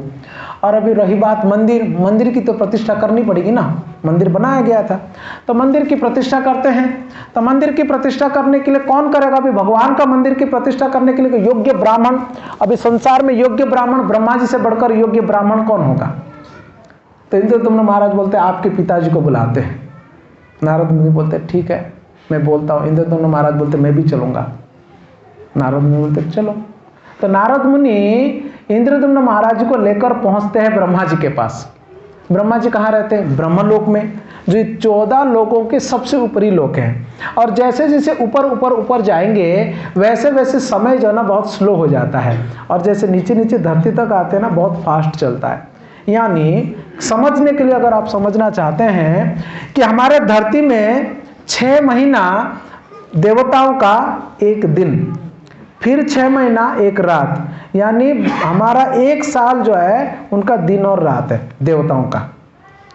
सोचो, ऐसे और ऊपर जाएंगे तो देवताओं का टाइम जो है वो फास्ट चलेगा, उनका जो है जनलोक, तपलोक, महरलोक, इन सब में टाइम और स्लो चलता है। और ब्रह्मा जी के उधर तो एक क्षण जो है यहाँ पे सदियों बीत जाएंगे। सदियों मतलब कितने, मतलब ब्रह्मा जी के कितना दिन बीत जाएगा, एक क्षण जो है यहाँ पे कितने युग बीत जाएंगे, कितना सत्य कितना त्रेता, ऐसा युग बीत जाएंगे यहाँ पर। वो क्षण भर के लिए वहां गए थे ब्रह्मा जी, अपने कुछ सेवा पूजा में लगे हुए थे। ब्रह्मा बाहर आए, नारद जी आए करके बोले कि इंद्रदुम्न महाराज आप यहाँ पर क्यों आए? ना आपको इनागुरेशन के मतलब मंदिर का जो है पूजा करने के लिए आना है, पहले नीचे जाओ, वहाँ क्या हुआ देखो, मैं आता हूँ बाद में पीछे से। इंद्रदुम्न महाराज नीचे आकर देखते हैं कौन सा मंदिर, कौन सा विग्रह, कौन सा क्या, कोई नहीं था, सब खत्म। क्योंकि कई सदियों बीत चुका था, कई युग बीत चुका था एकदम से। उनके साथ वाले कोई नहीं थे, उनके साथ वाले। हुआ यूं था, युग बीतने के वजह से वो जो बड़ा सा मंदिर बनाए थे, मंदिर भी लुप्त हो चुका था समुद्र में, समुद्र ढक चुका था। एक खतरनाक काम हुआ था, एक बात हुई थी, अद्भुत बात हुई थी। इंद्रदुम्न महाराज की पत्नी क्या नाम, गुंडीचा देवी बची हुई थी। वो इंटेंस डिजायर अपने पति रिटर्न आने का, और भगवान को स्थापना करने का, वो भगवान के विग्रह के पास वो बैठी हुई है। हद हो गई है एकदम। एक गुंडीचा बची हुई है, गुंडीचा देवी, और बाकी का युग बीत चुका है। सोचो, अभी वो पता नहीं उसके अंदर वो दबी हुई है और उसके अंदर विग्रह के साथ वो रही हुई है, बाकी सब खत्म। अभी जो मंदिर है जो बनाया था उन्होंने, मंदिर ढक चुका था, और वहां पे गल्ल माधव करके एक राजा उस समय पर उस एरिया का था, और वो गणेश जी का डिवोटी है।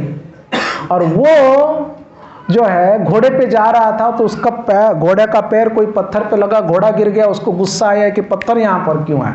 खोदने लगा तब पता लगा कि वो तो कोई गुंबज है, और खोदने लगा पता लगा कि बहुत बड़ा मंदिर है, और खोद खोद के निकाला, बहुत विशाल मंदिर निकला वहां से। वो बड़ा खुश हो गया, गणपति बाबा मोरिया बिठाऊंगा यहाँ पर।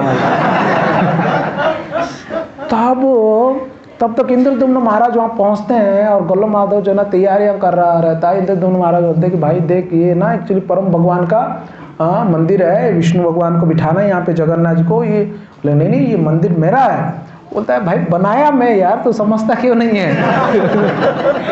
वो बोलते हैं कि आप हो कौन, मैंने कभी तुम्हारे बारे में सुना नहीं, देखा नहीं, और या आप बोलते बनाया, मैं आविष्कार किया, इन्वेंट किया मैंने। वो बोलता है बनाया मैंने। तो दोनों में डिबेट होने लगा, तो गल्ल माधव माना नहीं। इंद्रदुम्न महाराज बोलते ठीक है फिर युद्ध करते हैं, जो जीतेगा फिर उसका।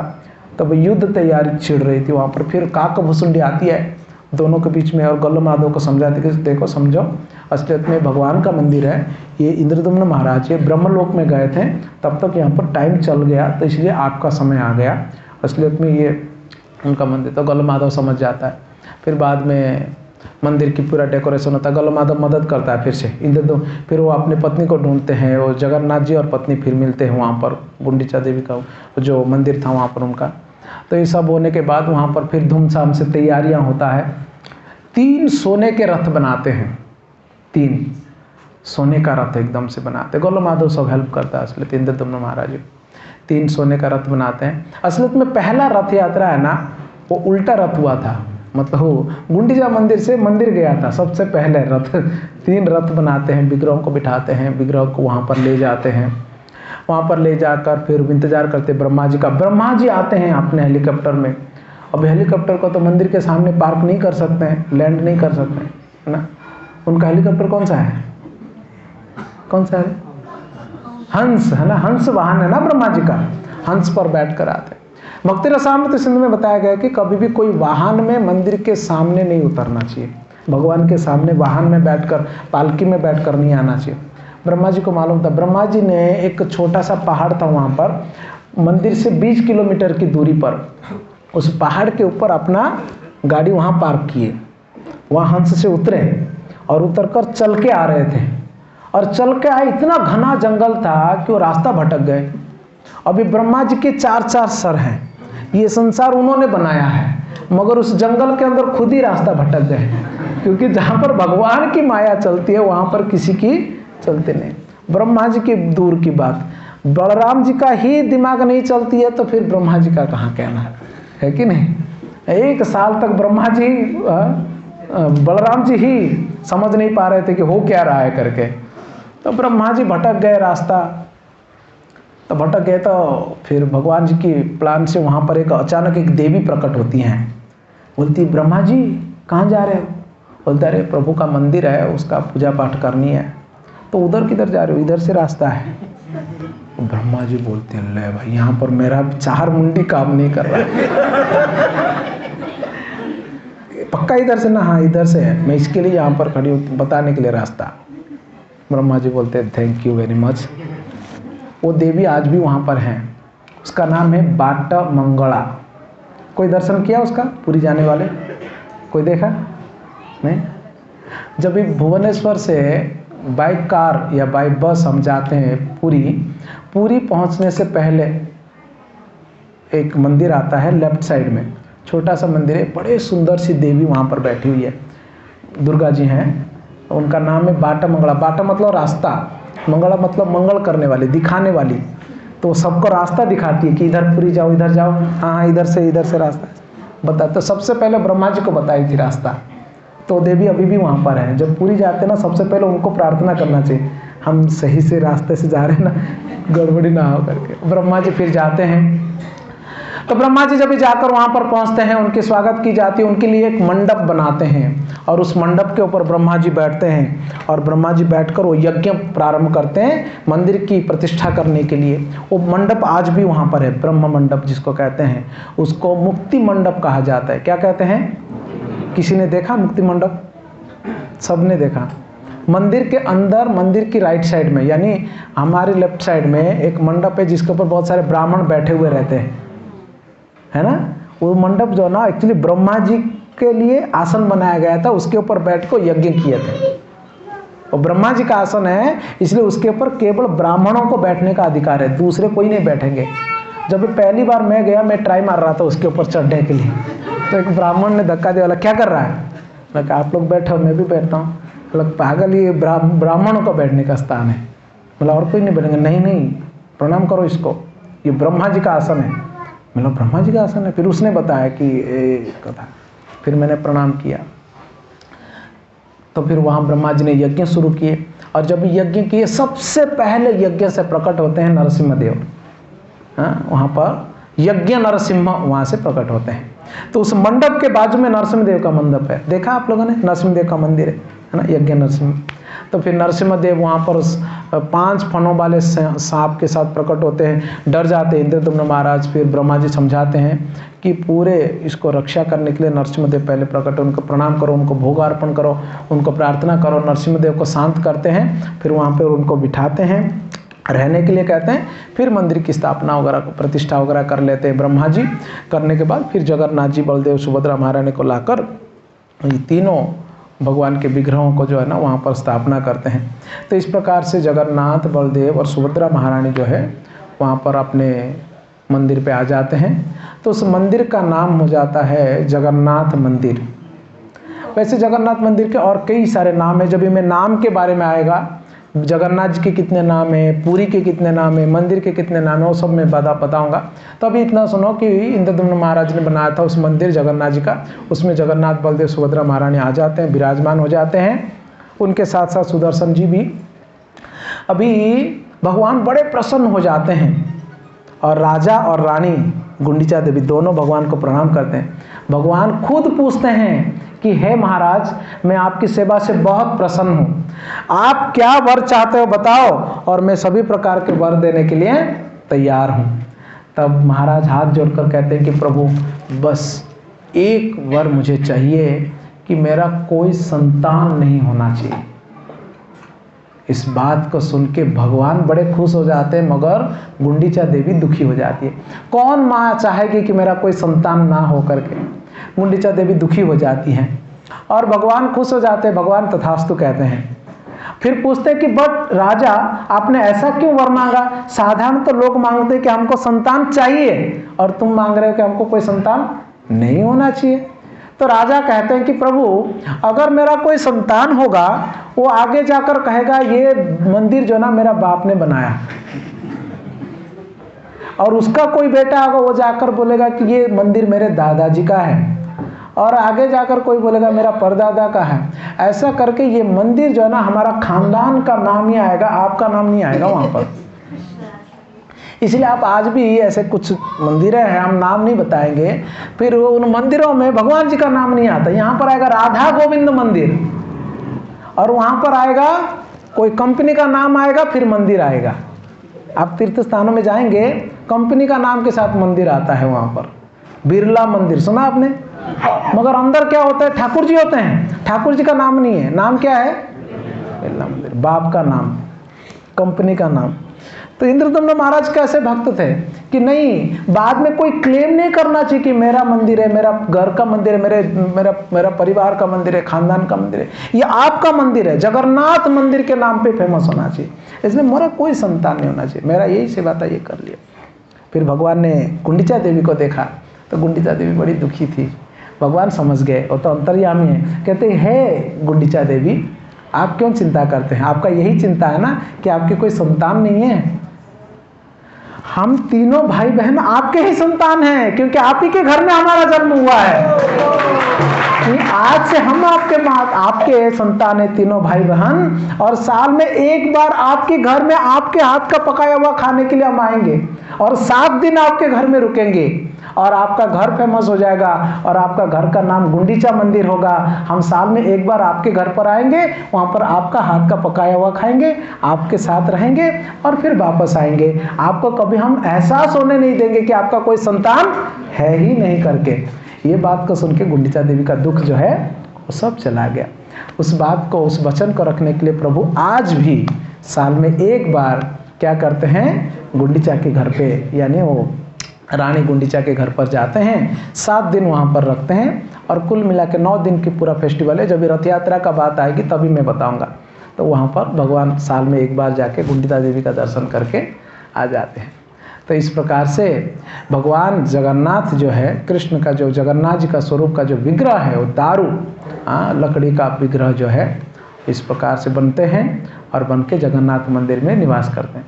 तो भगवान जगन्नाथ जी जो बने हुए हैं वो असलियत में नीम के लकड़ी से बनते हैं, और इसलिए भगवान जगन्नाथ जी का एक नाम है दारू ब्रह्म।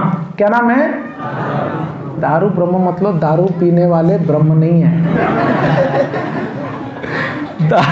दारू शब्द का अर्थ होता है लकड़ी, है ना, यानी जो परम ब्रह्म भगवान जो लकड़ी से बने हुए हैं, और वो भी कौन सी लकड़ी? नीम के लकड़ी से बनने वाले भगवान। प्रभुपाद जी कहते हैं भगवान जगन्नाथ जी नीम के लकड़ी का क्यों बनते मालूम है? नीम की लकड़ी कभी अशुद्ध नहीं होता है, बड़ा पवित्र है, अशुद्ध नहीं होता है, और कोई भी उनका सेवा कर सकते हैं, कोई भी स्पर्श कर सकते हैं, कोई भी सेवा कर सकते हैं। और स्पेशली बंगाली और उड़िया जो मछली खाने वाले हैं, उनके लिए भगवान जो है ये रूप लिए हुए, क्योंकि बंगाली लोग जो है ना मछली खाएंगे, उड़िया और बंगाली मछली क्या खाए बिना रह नहीं पाएंगे, बोलेंगे कि जलेर फल है वो। तो ऐसे लोगों को उद्धार करने के लिए भगवान जो है ना इतना महाकरुणा का अवतार जो है दारू ब्रह्म बनते हैं। तो इस प्रकार से भगवान दारू ब्रह्म का रूप को धारण करके जगन्नाथपुरी में निवास करते हैं। कोई भी व्यक्ति जगन्नाथपुरी का दर्शन करने जाते हैं तो निश्चित रूप से उनका इस भौतिक संसार से उद्धार हो जाता है। ये पूरे संसार में 4 धाम होते हैं, और ये 4 धाम 4 युगों के लिए होता है। सतयुग के लिए बद्रीनाथ, द्वापर युग के लिए द्वारकाधीश द्वारका, और त्रेता के लिए रामेश्वरम, और कलयुग के लिए जगन्नाथपुरी। ऐसा कहते हैं कि भगवान बद्रीनाथ में स्नान करते हैं, भगवान बद्रीनाथ में स्नान करते हैं, द्वारका में श्रृंगार होते हैं, और श्रृंगार होते हैं, बड़ा सुंदर श्रृंगार करते हैं।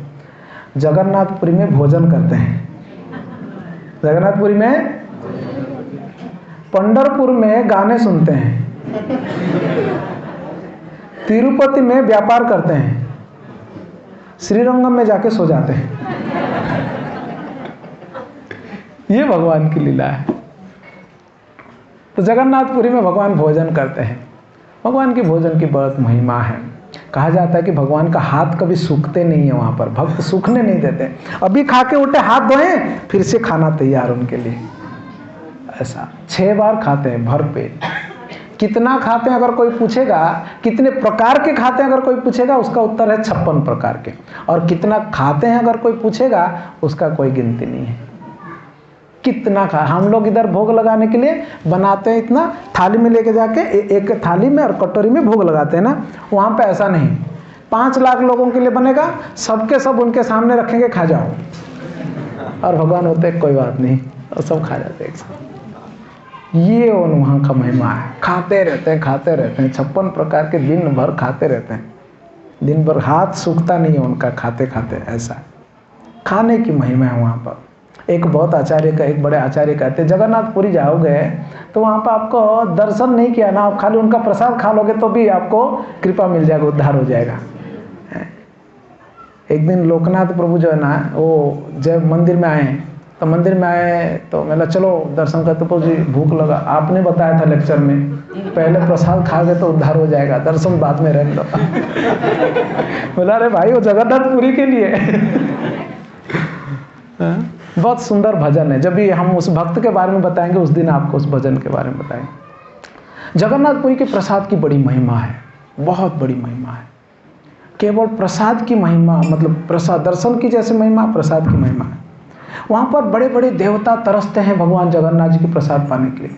आप विश्वास नहीं करेंगे, ब्रह्मा जी भगवान का दर्शन करने के लिए आए थे और उनको आइडिया नहीं था, पहले दर्शन के लिए चले गए और दर्शन कर रहे थे। और दर्शन करते करते भाव वगैरह भगवान का दर्शन करते करते लेट हो गया। और दर्शन करके जब बाहर आए, जो प्रसाद जहाँ पर मिलता है, जो एरिया, उसको आनंद बाजार कहते हैं। क्या कहते हैं? हाँ, अभी प्रसाद मिलेगा तो आनंद ही होगा ना। तो आनंद बाजार में ब्रह्मा जी जाते हैं प्रसाद खोजने के लिए। आनंद बाजार खाली हो गया था, प्रसाद खत्म हो गया था उस दिन। सबको पूछते हैं भाई प्रसाद, भाई प्रसाद, भाई काय का प्रसाद, सब प्रसाद खत्म। ब्रह्मा जी बोले थोड़ा भी नहीं मिलेगा। बड़े दुखी हो गए ब्रह्मा जी, क्या करेंगे? तो दूर से देखे एक कुत्ता एक मटका को चाट रहा है। ब्रह्मा जी का मुंडी चलने लगी, 4 मुंडी में दिमाग में ये दौड़ने लगा, अगर कुत्ता चाट रहा है मतलब उसमें कुछ ना कुछ लगा हुआ रहेगा।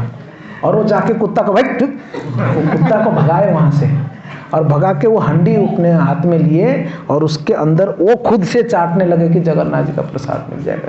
बोलिए जगन्नाथ महाप्रसादम की। जगन्नाथ प्रसाद की महिमा कि ब्रह्मा जिस हांडी में, जिस बर्तन में कुत्ता खाया है, उसी बर्तन से वो खाते हैं। ये जगन्नाथ प्रसाद की महिमा है। तो भगवान वहाँ पर अर्ण ब्रह्म के रूप में, यहाँ पर नाद ब्रह्म है। और फिर तिरुपति को पुष्प मंडप कहते हैं। वहाँ पर फूल उनको बहुत पसंद है भगवान जी को। क्या कौन सा ब्रह्म? कांचन ब्रह्म, क्योंकि वहाँ पर गिनते रहते हैं। इस प्रकार से भगवान जी की लीलाएं हैं, अद्भुत और अनंत लीलाएं हैं। तो और एक बहुत सुंदर सा विषय था कि भगवान जी का ये जो भगवान जी जगन्नाथ जी का इस प्रकार से जो विग्रह, जो भावावेश में महाभाव प्रकाश जो हुए, एक और कथा हमारा आचार्य कहते हैं महाभाव प्रकाश का, ये हम लोग कल सुनेंगे। हरे कृष्णा। जगन्नाथ बलदेव सुभद्रा महारानी की जय, श्रील प्रभुपाद की जय।